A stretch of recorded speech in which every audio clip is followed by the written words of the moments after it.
You've called women you don't like fat pigs, dogs, slobs, and disgusting animals. Your Twitter account... Only Rosie O'Donnell. No, it wasn't. Your Twitter account...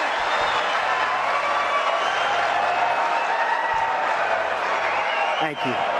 For the record, it was well beyond Rosie O'Donnell. Yes, I'm sure it was. Well, I just don't respect her as a journalist. I have no respect for her. I don't think she's very good. And she starts asking me all sorts of ridiculous questions. And, you know, you could see there was blood coming out of her eyes, blood coming out of her wherever. It has not been easy for me. And, you know, I started off in Brooklyn. My father gave me a small loan of $1 million. But, I mean, we live off Chinese manufacturing, whether we like it or not. That's because when you say we, you are stupid. Very well. I mean, I don't know. Maybe people don't want my message. Maybe they want to stay mediocre. And if they do, they should put a politician in office, because that's what's going to happen. You're smart enough to know that words are What do you mean weapons. smart enough? What does that mean? You're smart enough to know that words are weapons. Well, I went to the Wharton School of Finance. I have to sort of say that because, you know, like somebody says, like, you know, you're smart enough. But go ahead. What they did, Jose, is a total default. They signed a 5-year contract with no outs, and they said, oh, well. And by the way, Univision called me, and they apologized for what they're doing because they felt so stupid. I think I am a nice person. People that know me like me. Because China and all of these people, Mexico is the new China, by the way. Mexico is unbelievable what they're doing with cars and with industry. They are taking our business like we're a bunch of babies. We don't have our best and our brightest negotiating for us. We have a bunch of losers. I'll tell you what, I'd like guys like Jack Welch. I like guys like Henry Kravis. I'd love to bring my friend Carl Icahn. You know, I mean, we have people that are great. We have people that are better than any of their negotiators. We don't use them, Joe. Yeah. We use people that are soft and weak and, frankly, stupid and incompetent. India, you know, you call up American Express and you talk to somebody on the phone, they have an accent. You say, where are you from? We're talking to them in India. And I say, we can't do that ourselves. I have buildings. I own the Bank of America building. Big deal. I own the Bank of America building in San Francisco. I deal with China. I have a great relationship with China. Business Week magazine has an article. What do the Chinese most want? One of the 10 things. Anything Trump.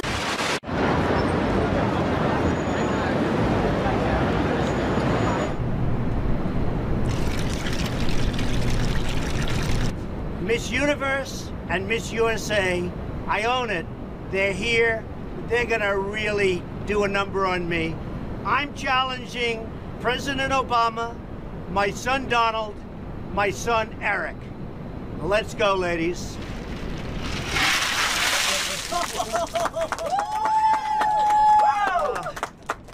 What a mess. Without the loss. You know who owns the New York Times? Is that Carlos Slim?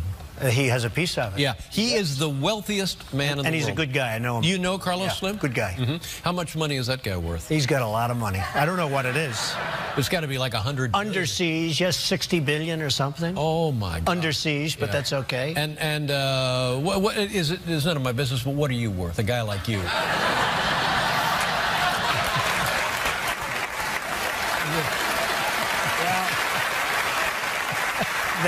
They say I'm only worth $9 billion. $9 billion? Yeah. Only worth $9 billion. I don't feel so good when you mention Carlos Slim. Yeah. Either. Would you like David when Cameron, it was brought up, would you like him to withdraw the particular comments that you're stupid, divisive and wrong with your view about Muslims? Well, number one, I'm not stupid, okay? I can tell you that right now. Just the opposite. Number two, in terms of divisive, I don't think I'm a divisive person. I'm a unifier. Unlike our president now, I'm a unifier. I don't care about him. I mean, it doesn't make any difference to me about him. Let's see how he does. I mean, let's see if he's a good mayor. Are you offended by what he said? Yeah, I am, because he doesn't know me, never met me, doesn't know what I'm all about. I think they're very rude statements, and frankly, tell him I will remember those statements. They're very nasty statements. It's fair to say that sometimes you exaggerate. I don't think I exaggerate any more than anybody else. I think that I have a great grasp of numbers. I have a great grasp of values. I'm worth many, many billions of dollars. Now that you're in second place in the polls, Politico runs a story quoting Republicans, including Ari Fleischer, the former Bush White House spokesman, calls you roadside accident. He tarnishes everyone, irresponsible, divisive, hurtful. Does that hurt your feelings? No, I mean, Ari is somebody that nobody respects, and nobody has any respect for him. I'm surprised you even waste your time quoting him. I'm going to make America great again. Politicians aren't going to do that. And everybody takes me very seriously. On the Mexican comments, why not say, maybe I went too far, poor choice of words, or even, I'm sorry?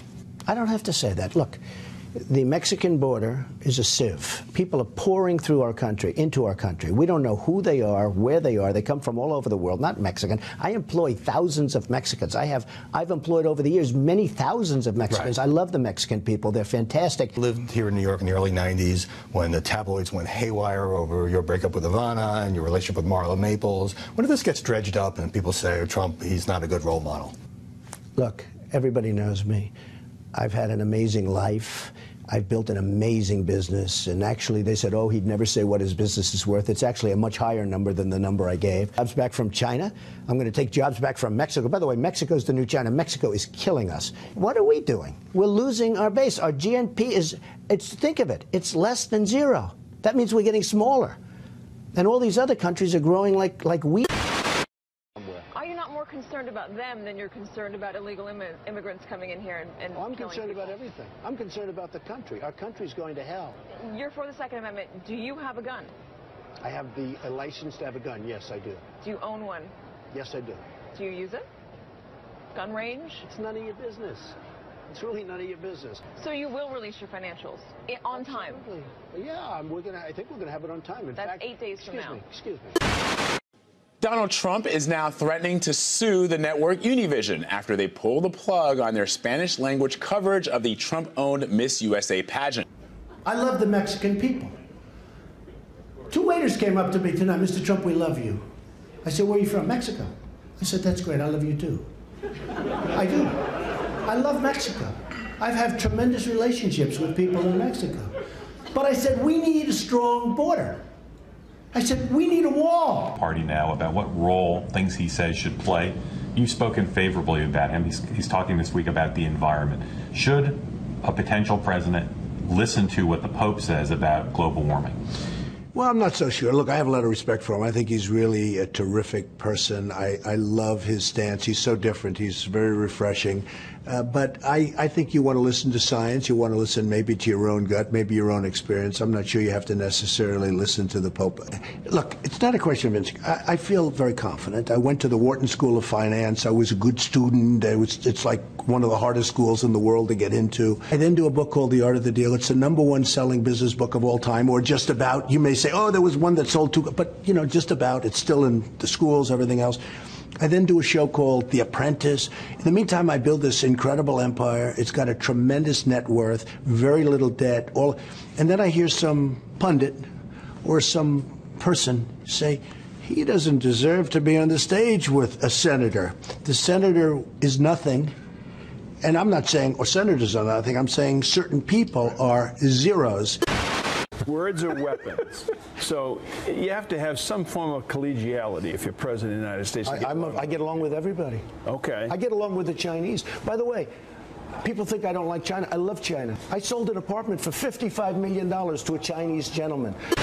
A presidential candidate. Any concern that being a presidential candidate could be bad for business? It could be. I mean, I really don't care. Most corporations steer clear of politics because they know that by taking one side, they're going to alienate half of America. As a businessman, does it make business sense to be so outspoken? Doesn't matter to me if it does, if it doesn't. You do know Hillary Clinton. You said you've liked her. You got along with her well when she was New York Senator. Thank you all so much. Personally, what do you like best about Hillary Clinton? I get along Clinton? with everybody. That's what we need. We need somebody that can, but they'll do what I tell them to do. If the state of Hawaii says this is official, he was born in Hawaii on this date, here it is, why do you deny that? A lot of people do not think it was an authentic certificate. How can you say that if this... You won't report it, Wolf, but many people do not think it was authentic. His mother was not in the hospital. There are many other things that came out. And frankly, if you would report it accurately, I think you'd probably get better ratings than you're getting, which are pretty small. Our current president came out of nowhere. Came out of nowhere. In fact, I'll go a step further. The people that went to school with him, they don't even know, they never saw him. They don't know who he is. Have no record. Can't be criticized. Wonderful guy. He's a nice man, but there was no record, nothing to criticize. He didn't go in wars. He didn't go in battles. He didn't beat this one, that one, have enemies all over the place. Nobody knew who the hell he was. I can just say this. More people are in this country right now illegally than ever before. I will build a better wall, and I'll build it for cheaper, and Mexico will pay, if that's your next question. Yeah, how do you get Mexico to pay? Because they are ripping us left and right. But Mexico. how do you make By the them way, pay? I love the Mexican people. Many Mexican people work for me. Many Mexico people I do business with. They purchase things for me, like apartments, etc., etc. I have great relationships with Mexico and with the Mexican people. I love the Mexican people. I love their spirit. When do we beat Mexico at the border? They're laughing at us, at our stupidity. And now they're beating us economically. They are not our friend. And these are the best and the finest. When Mexico sends its people, they're not sending their best. They're not sending you. They're not sending you. They're sending people that have lots of problems, and they're bringing those problems with us. They're bringing drugs, they're bringing crime, they're rapists. Had some big successes in the business world, but you've also had some big failures. And let's go straight. No, I don't think I've had big failures. Donald Trump has always been very, very successful. And so when you say failures, I don't think I've had failures, but let's go ahead. Ask me about a couple. Okay, Trump hotels and casinos filed for bankruptcy protection 3 times in 6 years. Okay, let me explain it to you. Very simple. Isn't that a failure? Not really. I mean, look, it worked out very well for me. It was very successful. I then levered the company. I took it public. So I had a relatively small piece of the company. And what happened is Philadelphia. Wait a second, you were chairman of the board. Excuse me. You were chairman of the board. I was chairman, but I didn't run the company. I had nothing to do with running the company. Management ran the company. You were paid $2 million a year. Excuse me. I didn't run the company. I'm just telling you. So what were you paid $2 million a year for? Excuse me. Because of my genius, okay? Islamic terrorism is eating up large portions of the Middle East. They become rich. I'm in competition with them. They just built a hotel in Syria. Can you believe this? They built a hotel. I will be the greatest jobs president that God ever created. I tell you that.